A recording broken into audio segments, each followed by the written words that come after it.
नमस्कार, news 18 India के तमाम दर्शकों का। इस वक्त ग्राउंड जीरो पर मौजूद हैं हम।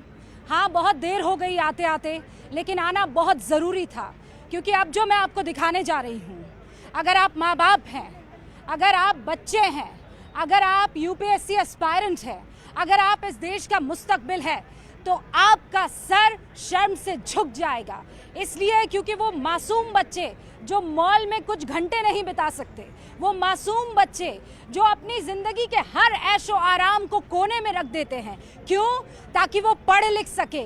क्यों? ताकि वो तमाम जो कॉम्पिटिटिव एग्ज़ाम्स हैं उनको पास करके इस देश के मुस्तकबिल की नीतियों में पूरी तरह से 100% दे पाए। लेकिन आज वो बच्चे किताबें खोल कर नहीं बैठे हैं, आज वो बच्चे यहाँ पर मौन धारण कर रहे हैं, भूख हड़ताल कर रहे हैं। और मैं अब पलट कर आपको वो इलाका पूरा का पूरा दिखा देना चाहती हूँ। जहाँ तक आपकी नज़र जाती है, आप वहाँ तक उस नज़र को फहरा दीजिए। ये वो तमाम बच्चे हैं जो आज हड़ताल पर बैठे हैं। इन बच्चों को किताबों संग बैठना होगा, लेकिन आज सरकार और सिस्टम से ये सवाल पूछ रहे हैं कि बताइए हमारा क्या दोष था। ये पूछ रहे हैं कि हम अपने माँ बाप से दूर यहाँ पर पढ़ाई लिखाई करने के लिए आए हैं या भूख हड़ताल करके अपने हक और हुकूक की लड़ाई लड़ने के लिए आए हैं। Study on the road, United UPSC aspirants community. और दूसरी तरफ वो बच्चे जो कह रहे हैं कि वो 3 हमारे साथी, हमारे हमसफर, हमारे साथ पढ़कर आगे बढ़ने वाले, हिंदुस्तान के फ्यूचर को आगे ले जाने वाले, चमकाने वाले, उन 3 बच्चों का क्या दोष था। ये देखिए, ये वो राव IAS स्टडी सर्कल है। देखने में तो बिल्डिंग कितनी चमकती दमकती लग रही है, ऐसा लग रहा है जैसे किसी 5 स्टार होटल से कम नहीं है। लेकिन इसी उस बिल्डिंग के बेसमेंट में लाइब्रेरी चल रही थी और यहीं से एक गाड़ी जाती है। पुलिस को लगता है वही गाड़ी जिम्मेदार है, उस गाड़ी का ड्राइवर ही जिम्मेदार है। क्यों? क्योंकि यहाँ पर पानी भरा हुआ था 2.5 फीट तक, और वो पानी जो है उसमें एक वेव जमा हुई। वो वेव सीधे दरवाजे के पास गई, दरवाज़ा टूटा, पानी गया नीचे वहाँ लाइब्रेरी में, बेसमेंट में, और वहाँ बच्चों की मौत हो गई। अब ये बताइए कि वो ड्राइवर जिम्मेदार है जो इस सड़क से जा रहा था, या वो सिस्टम जिम्मेदार है जिसने 2021 में यहाँ पर NOC दी थी? कौन जिम्मेदार है? सीधा सवाल सिस्टम से है, सरकारों से है, वो तमाम पार्टियों से है जो आज एक दूसरे पर आरोप प्रत्यारोप लगा रहे हैं। मैं किन किन बच्चों के पास जाकर कौन कौन से सवाल पूछूं, आप मुझे ये बताइए। ये जो पूरा आपको यहाँ पर धूप में बैठे बच्चे नजर आ रहे हैं, कह रहे हैं कि 3 बजे के बाद ये भूख हड़ताल पर चले जाएंगे। आपका नाम क्या है? जी, मेरा नाम अमन है। अमन, यहाँ आप धूप में बैठे हैं और डिहाइड्रेशन अलग, परेशानी अलग, पढ़ाई लिखाई भी करनी है, और आप ये कह रहे हैं, अनाउंसमेंट की ही बात कर रही हूँ मैं, बस अभी आ रही हूँ। सरकार और प्रशासन का संतोषपूर्ण जवाब जब तक नहीं आएगा तब तक हमारे पास और कोई चारा भी नहीं है। सरकार तक, ऊपर तक बात पहुंचाने के लिए प्रोटेस्ट का माध्यम ही हमारे पास एकमात्र चॉइस बचा है। इसीलिए सारे बच्चे धूप में बैठे हुए हैं। हमारी मांग है कि 1 करोड़ रुपए कंपनसेशन तुरंत रिलीज़ किया जाए गवर्नमेंट के थ्रू, और उसका पूरा ऑफिशियल डॉक्यूमेंट दिया जाए। मतलब आप लोग ये कह रहे हैं कि आप भूख हड़ताल पर जाने वाले हैं? 3 बज चुके हैं।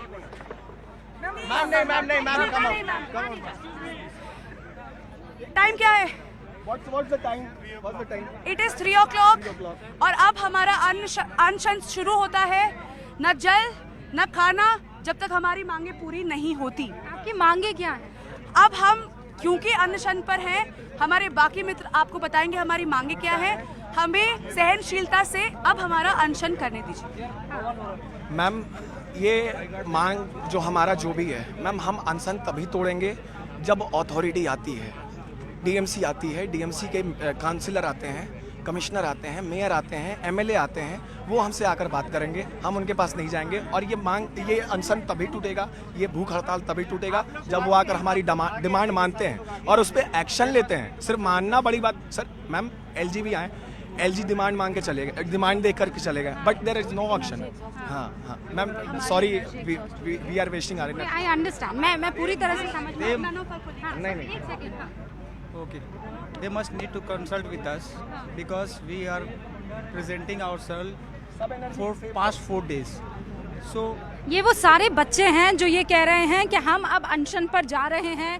3 बज चुके हैं। हमने ये कहा था कि देखिए आप आइए हमारी मांगों को पूरा कीजिए, और ये देखिए आप FIR details, compensation up to 5 crores specified by Rao's IAS, और उसके बाद FIR details with names of culprit, Rao's IAS administration, MCD official, arrest details, proper section हमें चाहिए। ये पन्ना इस वक्त हमारे पास मौजूद है, न्यूज़ 18 इंडिया के पास एक्सक्लूसिव पन्ना, जहां पर बच्चों ने अपनी मांग रख ली है, और मांग आपको पढ़ कर सुना रही हूँ। एक तो compensation up to 5 crore, 5 crore तक का ये जो है कॉम्पनसेशन मांग रहे हैं। FIR डिटेल में बाकायदा नाम मांग रहे हैं, कल्प्रिट का नाम, और यहाँ कल्प्रिट में देखिए बाकायदा एरो करके लिखा हुआ है राउज IAS एडमिनिस्ट्रेशन, यानी ये जो कोचिंग इंस्टीट्यूट है इसके जो एडमिनिस्ट्रेटर्स हैं उनके खिलाफ नामजद FIR दर्ज होनी चाहिए। ये यहाँ पर इन बच्चों की मांग है। उसके बाद MCD ऑफिशियल्स का नाम भी FIR में आए, ये मांग कर रहे हैं। अरेस्ट की डिटेल्स हमको चाहिए, प्रॉपर सेक्शंस जो धाराएं हैं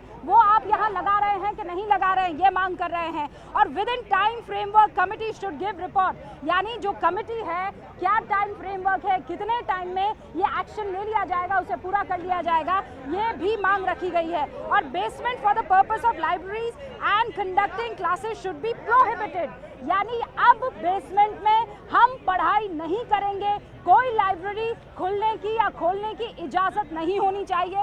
हालांकि मैं आपको ये बता देती हूँ कि बेसमेंट को लेकर जब कोई भी आर्किटेक्ट कोई पन्ना दर्ज करता है तो उसमें ये बहुत क्लियरली कहा जाता है कि नीचे या तो स्टोरेज होगा या पार्किंग होगा। लेकिन अभी पिछले साल ही, इनफैक्ट इसी साल, यहाँ पर ये लाइब्रेरी खोल दी गई थी जहाँ इंस्टीट्यूट चलाया जा रहा था। We want to articulate our demands to the concern authorities, यानी MCD के कमिश्नर, मेयर, लोकल MLA और दिल्ली जल बोर्ड के अधिकारी जब तक आकर इन बच्चों से बात नहीं करेंगे तब तक ये बच्चे अनशन नहीं तोड़ने वाले हैं। अभी कुछ देर पहले न्यूज़ 18 इंडिया यहाँ पर पहुंचा, और जब हमने माइक इन बच्चों के सामने रखा तो इन्होंने कहा देखिए टाइम क्या हो रहा है, टाइम बज रहे हैं 3 और अब से हम अनशन पर जा रहे हैं। तब तक जल ग्रहण नहीं करेंगे, अन्न ग्रहण नहीं करेंगे, जब तक कि कोई अधिकारी आकर इनको एक मुफीद जवाब नहीं देता। और महज जवाब या जवाबी कार्रवाई से, लफ्जों से, बातों से काम नहीं चलेगा। अब बच्चों को एक्शन चाहिए। यहाँ पे ये बहुत से बच्चे हैं जो अनशन के लिए अलग से एक इलाका जो है उन्होंने तब्दील किया है और यहाँ पर वो आ बैठे हैं। और आप देखिए ये जो पूरा का पूरा झुंड इस वक्त आपको दिखाई दे रहा है, और वहीं पर दिल्ली पुलिस ने हमें टेंट्स के लिए अलाउ नहीं किया है। हमने एक टारपोलिन जो मंगवाया था उसे ऊपर नहीं लगाने दिया, जबकि हम सिर्फ पीसफुल प्रोटेस्ट कर रहे हैं। बच्चे अब हंगर स्ट्राइक पे जा रहे हैं। मतलब बेसिक सिंपैथी और कंपैशन तो छोड़िए, बेसिक ह्यूमैनिटी भूल चुके हैं ये लोग। जितनी एक्चुअल कैजुअलिटीज़ थी वो मेंशन नहीं की जा रही। हमें लगता है नंबर करीब 10 तक जाएगा, और ऑफिशियली अभी सिर्फ 3 का डिक्लेयर किया गया है। मतलब आप ये कह रहे हैं कि यहाँ ज्यादा बच्चों की मौत हुई है? जी, आप जिस भी बच्चे से पूछोगे, राउज IAS वाले हमारे दोस्त हैं, सबसे हमारी बात हुई है। एक लिस्ट अभी मुझे फ़ोन खोलना पड़ेगा उसके लिए, मिलेगी पता नहीं मिलेगी। 4 बच्चों के नाम है उसमें। हम मतलब पुख्ता रूप से नहीं कह सकते, लेकिन संशय है और ये हमें छिपा रही है, क्योंकि जब ये 7 जुलाई से आई थी और उधर से एम्बुलेंस कह रहे हैं वहाँ भी एक रोड है, रास्ता है। मैं बताता हूँ, 27 जुलाई को जब ये हादसा हुआ था, रात में 6 एम्बुलेंस आई थी और 3-4 बार जो बॉडी को ट्रांसपोर्ट करा गया है वो पुलिस वैन में करा गया था। पर वो जख्मी भी तो हो सकते हैं। जख्मी हो सकते हैं। अथॉरिटी शुड टेल अस, हमें बताना तो चाहिए। अभी तक रिस्पॉन्सिबिलिटी नहीं ले रहा है। हम लोग 3 दिन से ऐसे परेशान हो रहे हैं। सचिन आप कहाँ से आए? जी मैम, भाई आप इधर आएंगे क्योंकि वहाँ आप आइए ना, इधर आइए ना, क्योंकि अब मैं अब तक वहाँ मैम आपका नाम क्या है भाई? मैं संजीव। हम लोगों ने सरकार के से 6 डिमांड रखे थे। सरकार ने हमारे साथ कोई बातचीत नहीं किया, कोई कोऑर्डिनेशन नहीं किया। हम लोग अभी 3 बजे से हंगर स्ट्राइक करने वाले हैं। जब तक हमारे डिमांड पूरी ना किया जाए और हमारे साथ बातचीत किया जाए, हम लोग अभी शुरू करने वाले हैं हंगर स्ट्राइक। आप कौन चाहते हैं कि आपसे आकर बात करें? किस सरकार की आप बात? हम लोग MCD को चाहते हैं, कमीशन को चाहते हैं, मेयर को चाहते हैं, लोकल MLA को चाहते हैं, और गृह मंत्री की जो कमेटी है उसका एक मेंबर को चाहते हैं। हमारे साथ कोऑर्डिनेशन करे। हम लोग सुबह से बैठे हुए हैं। हम लोग यहाँ पे टाट लगाने की कोशिश कर रहे थे, हम लोग यहाँ पे टाट लगाने की ऊपर कोशिश कर रहे थे, प्रशासन ने इसमें भी हमें साथ नहीं दिया, ऊपर से जो था वो भी उखाड़ के फेंक दिया। हम लोग यहाँ पे छाते अपने घर घर से ला ला के छाते पे बैठे हुए हैं और 3 बजे से हम हंगर स्ट्राइक पे बैठ रहे हैं। बहुत उमस है, बहुत गर्मी है, आप लोग किस तरीके से इस अनशन पर जाने को राजी हो गए हैं? हमारे साथ ही मरे हैं, हम पे क्या बीत रही है, उनके परिवार वालों पे क्या बीत रही है हम जानते हैं। प्रशासन आंख बंद कर कर कान बंद कर कर बैठा हुआ है। कहाँ है मेयर, दिल्ली की मेयर, एमसीडी मेयर कहाँ है शैली ओबराय जी? एक बार भी पूछने नहीं आए। क्या पता हम में से किसी की और ज्यादा तबीयत खराब हो जाए तो इसका जवाबदेही कौन रहेगा?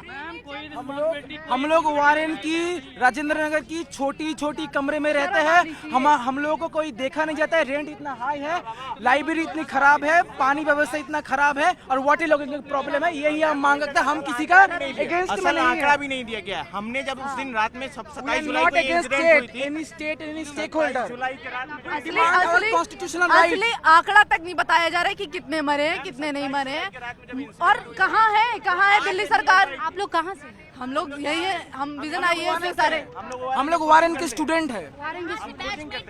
जो स्टूडेंट्स है यहाँ की, मेरी बैचमेट है तान्या सोनी, उसकी डेथ हुई है और उनकी फैमिली तक को कोचिंग स्टडी सर्कल से इन्फॉर्मेशन तक नहीं दी गई है। जो वहाँ पे इन्फॉर्मेशन गई है वो हमने उन तक फैमिली तक पहुँचाई और फैमिली सुबह यहाँ पे आके उनकी जो आपकी दोस्त थी जी तान्या सोनी मेरी बैचमेट थी और जो यहाँ पे आई थी बाहर के तेलंगाना से, उसका परिवार बिहार से था। यहाँ पे सपने लेके आई थी कि यहाँ से अफसर बन के जाएगी, अपने गांव का नाम रोशन करेगी, लेकिन जब यहाँ से जाती है तो उसकी बॉडी उसके गांव में जाती है। और ये यहाँ का जो इंस्टीट्यूट है जहाँ पे जो चल रही थी लाइब्रेरी, क्या ये लीगल थी कि नहीं, इसकी परमिशन थी कि नहीं? ये सारी डिमांड्स बच्चों ने आपके सामने रख दी है।